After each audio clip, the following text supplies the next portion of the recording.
నమస్కారం, welcome to I dream ధర్మ మార్గం విత్ విజిత కార్యక్రమానికి స్వాగతం.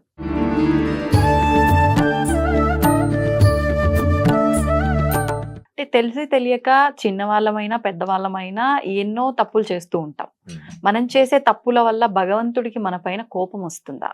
కోపం వస్తే వికృతమైన కొన్ని రకాల విధానాలు వింతలు మనకు ప్రత్యక్షమయ్యి మనలో మనమే అంటే బుద్ధి తెచ్చుకొని మారిపోయే రకంగా స్వామి అలా చేస్తాడా? ఇది చాలా మందిలో ఒక సందేహం.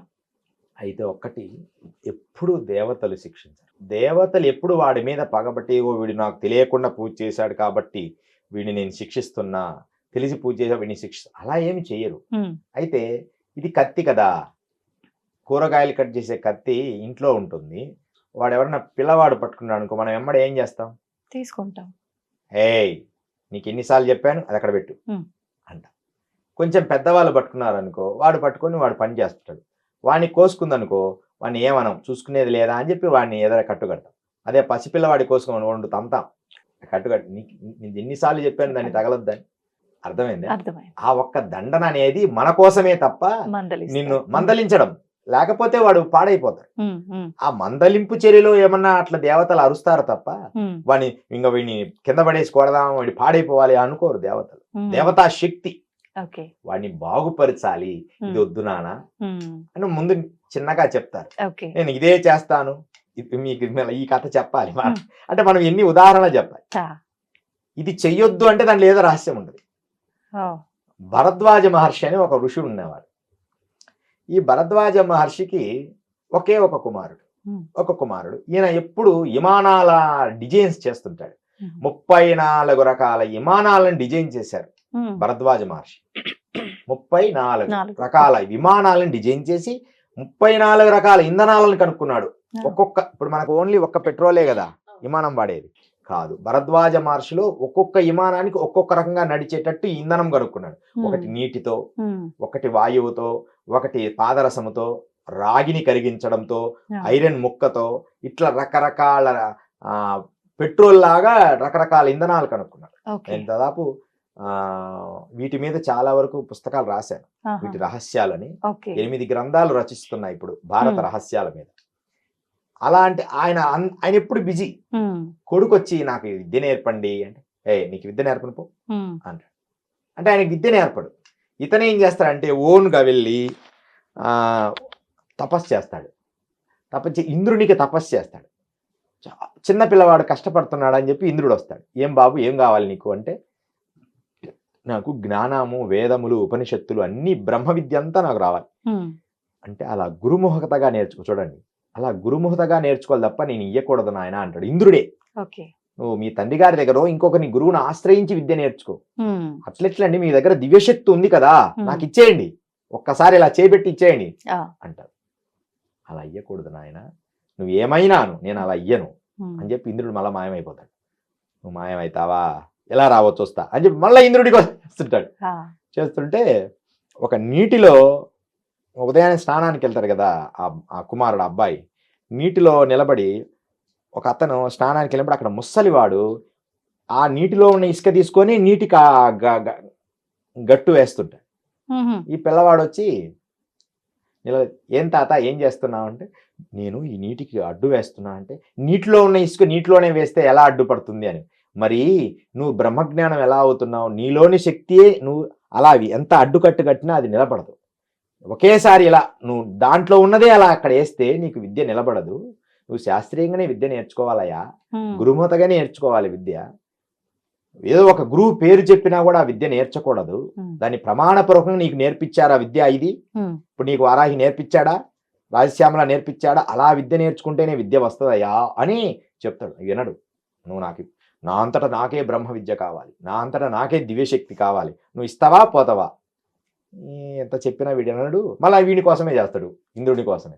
అప్పుడు ఇంద్రుడు తీసుకొచ్చి అస్త్రప్రయోగం, అది మనం కదా శక్తిపాతం లాగా ఒక తన చెయ్యిని పెట్టి తన లోపల 5 చేతులు ఇలా పెట్టి తన లోపలికి దివ్య జ్ఞానాన్ని ప్రసాదించిన తర్వాత ఇక సంతోషం. ఒక పిల్లవాడు క్లాస్లో ఫస్ట్ వచ్చి కప్పు వచ్చినప్పుడు తల్లి దగ్గరికి వస్తాడు, ఉరుకుతా, అమ్మ నా కప్పు వచ్చింది. అరే దేంట్లో వచ్చిందిరా, రన్నింగ్ రేస్ చేసాము నేనే ఫస్ట్ వచ్చాను అంటాడు. మనకి చాలా సంతోషం ఇస్తుంది. కానీ ఈయన పోయి నానా నాకు దివ్యశక్తులన్నీ వచ్చేసినాయి అంటాడు. ఎలా వచ్చినాయిరా నేను నేర్పకుండా? అన్నీ వచ్చేసినాయి దివ్యశక్తి. ఎంత తప్పు చేశావు నాన్న, కొంచెం ఆగకూడదు? నాకు సమయం ఉన్నప్పుడు నేర్పించేవాడినిగా, నాకు కొంతకాలం సమయం కావాలంటే నువ్వు ఎంతకాలం నాకు విద్య నేర్పడంలా, నా స్నేహితులు పక్కోళ్ళంతా విద్య నేర్చుకున్నారు, అందుకని నేను ఇంద్రుడి దగ్గర నుంచి శక్తులు సంపాదించా అంటే, సరే ఏదో చేసావు కానీ ఎట్టి పరిస్థితుల్లో నీ స్నేహితులు ఉంటారు కదా, భరద్వాజ మహర్షి మిత్రుడు ఒక ఆయన ఉన్నాడు, ఒక ఆయనకు పిల్లలు ఉన్నారు, నీ స్నేహితుల ఇంటికి మాత్రం నువ్వు వెళ్ళకాక ఎప్పుడు అని చెప్తాడు.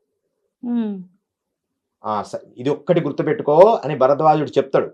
చెప్తే వాళ్ళ స్నేహితులు కూడా దేశాలను తిరిగి గొప్ప గొప్ప రాజుల్ని మెప్పిస్తారు వాళ్ళ పాండిత్యంతో. ఇతను కూడా వాళ్ళకంటే గొప్పవాడి, ఎందుకంటే దేవతల నుంచి వచ్చింది కదా శక్తి, దేశమంతా తిరిగి గొప్ప శక్తిని నిరూపిస్తాడు, నేను చాలా గొప్పవాడిని పండితుడని. అంతా బాగానే ఉంది. మళ్ళీ ఎవరి ఇళ్ళకు వాళ్ళు వస్తారు కొంతకాలానికి. ఒకసారి ఏమరపాటుగా నా శక్తి వాళ్ళకు కూడా ఒకసారి చూపించాలి అని చెప్పి వాళ్ళ దగ్గరికి పోతాడు. అలా వాళ్ళ దగ్గరికి పోగానే ఇద్దరు కొడుకులు ఆయనకి, ఒక కొడుకు భార్య స్నానం చేసి అప్పుడే బయటికి వస్తుంది, ఆమెను చూస్తాడు, చూసి ఆమె చేయబడుతుంది. పట్టుకోగానే ఆయన వస్తాడు, వాళ్ళ భర్త వస్తాడు. భర్త వచ్చి హే తెలివి ఏంద్రా అని వాడిని కొడతాడు. కొడితే నన్ను నువ్వు కొడతావని వాడిని చంపేస్తాడు వీడి శక్తితో. భరద్వాజ కుమారుడు నువ్వు తప్పు చేసిన తప్పు మళ్ళీ వాడిని చంపేస్తాడు దివ్యశక్తితో. చంపేస్తే వాడి అన్న వస్తాడు, వాడన్న వచ్చి విని చంపేస్తాడు. వాడన్నా ఇంకా పవర్ఫుల్ అన్నమాట. ఆ పిల్లవాడన్నా నా మరదలుంటే ఇదే నా ఉన్న ఏమని నువ్వు చంపేస్తావు, వాడు ఏమని చంపగానే మళ్ళీ అంతలోకి భరద్వాజ మహర్షి వచ్చి, విచిత్రం చూడు, భరద్వాజ మహర్షి వచ్చి భరద్వాజ మహర్షిని కూడా ఈ పిల్లోడు చంపేస్తాడు కోపం మీద. అంటే ఆ మంత్రశక్తులు ప్రయోగించడంలో వేగం ఎక్కువ ఉంటది వయసున్న వాళ్ళకి, అది చంపేస్తాడు. ఈల తండ్రి వస్తాడు మళ్ళా, మీరేం పిచ్చా ఏంద్ర ఇలా కొట్టుకుంటారు అంటాం కదా పెద్దోళ్ళు, వచ్చి ఎంత తప్పు చేసావు నాన్న అంటే, మరి ఏందమ్మా నాన్న ఇలా జరిగింది తండ్రి గారు అని చెప్పి, సరే అని ఆయన దివ్యశక్తితో భరద్వాజ మహర్షిని వాళ్ళ పిల్లల్ని వీళ్ళ పిల్లల్ని అందరినీ బతికిస్తాడు. బతికించిన అంటే ఆయన దివ్యశక్తులు అలా ఉండేవి. బ్రతికించిన తర్వాత ఇదంతా అజ్ఞానం ప్రాప్తవా అనేవా, నీకు ఒకే రకంగా విద్య రావాలి, అదే గురువులతో వస్తే ఏం చేస్తున్నావురా ఇలా నేర్చుకో. సంఘంలోకి పంపిస్తాడు అప్పుడప్పుడు, మళ్ళీ వాడి రిటర్న్ వస్తాడు, నువ్వు ఈరోజు ఏం చేసావు అంటే ఇలా చేశా, నీ కళ్ళు ఏదో దివ్యత్వం లేవే, నువ్వు తప్పు చేసావేదో చెప్పు అంటే ఇలా చేశాను, తప్పు ఈసారి చేయగాకు. ఇలా శిక్షణ అడుగడుగున నేర్పుతూ అన్నీ రావాలి. ఒకేసారి దైవశక్తి వస్తే దాన్ని ఎలా వాడాలో కూడా తెలియదు. పెద్దల దగ్గర ఎలా ఉండాలి, స్త్రీల దగ్గర ఎలా ఉండాలి, ఇంకొకరి దగ్గర ఎలా ఉండాలి, స్త్రీలో ఉన్నప్పుడు వారి పాదాలను చూడాలి, వారి జ్ఞానాన్ని చూడాలి, పెద్దల దగ్గర ఎలా ఉండాలని విద్య వీడికి లేదు, వాళ్ళకుంది. అవును, వాళ్ళకి దివ్యశక్తి తక్కువ ఉండొచ్చు. అందుకని గురుముహతగా విద్య నేర్చుకోవాలి. కాబట్టి భరద్వాజ మహర్షి ఈయన ఉన్నాడు కదా, నీకు సమస్త విద్యలు మళ్ళా పోవుగా కానీ ఆయన లోపల ఉన్న దివ్యశక్తిని తీసేస్తాడు ఈ భరద్వాజ మిత్రుడు. అప్పుడు తర్వాత నేను భరద్వాజుడే కొంచెం మిస్టేక్ ఉంది, కానీ ఈయన దేవతల కోసం కష్టపడుతుంటాడు ఎప్పుడు. ఒక దేవుడితో వచ్చి నాకు ఆ విమానం చేసి పెట్టండి అంటే ఆ విమానం కోసం కష్టపడతాడు. ఇది తప్పు అని చెప్పి మళ్ళా కుమారుడికి మొదటి నుంచి వనామాల నుంచి మళ్ళా బ్రహ్మ విద్యను నేర్పుతాడు. ఈసారి శాస్త్రీయంగా అలా నిలబడతాడు. అందుకని విద్య అనేదమ్మా, ఎందుకంటే దండింపు గురించి దండిస్తారన్నారు కదా, భగవంతుడు శిక్షిస్తాడా అంటే శిక్షణ ఇచ్చేటప్పుడు శిక్షించాల్సిందే. అలా శిక్షిస్తేనే వాడు బాగుపడే. శిక్ష లేకుండా దైవశక్తి వచ్చింది ఏమైంది? మీకు శిక్షణ లేకుండా దైవశక్తి వచ్చింది ఏమైంది? దుర్వినియోగం చేసిండు. ఎప్పుడు ఎలా ప్రవర్తించాలో తెలియదు. అందుకనే విద్య కొంచెం వచ్చినా సరే మంచి గురువుని ఆశ్రయించి అంచెలంచెలుగా విద్య నేర్చుకోవాలి. Okay. And for more videos, please subscribe to iDream channel. Subscribe to iDream Media. Please subscribe to iDream. Please subscribe to iDream. Please subscribe iDream. And please subscribe to iDream. For more videos, subscribe to iDream. Please like, share and subscribe to the channel. Congratulations, iDream. Subscribe to iDream. Subscribe to iDream. So subscribe to iDream Media. iDream ki iDream team andarki huge congratulations. Please subscribe iDream Media. Please subscribe to iDream. Subscribe iDream. Please subscribe to iDream.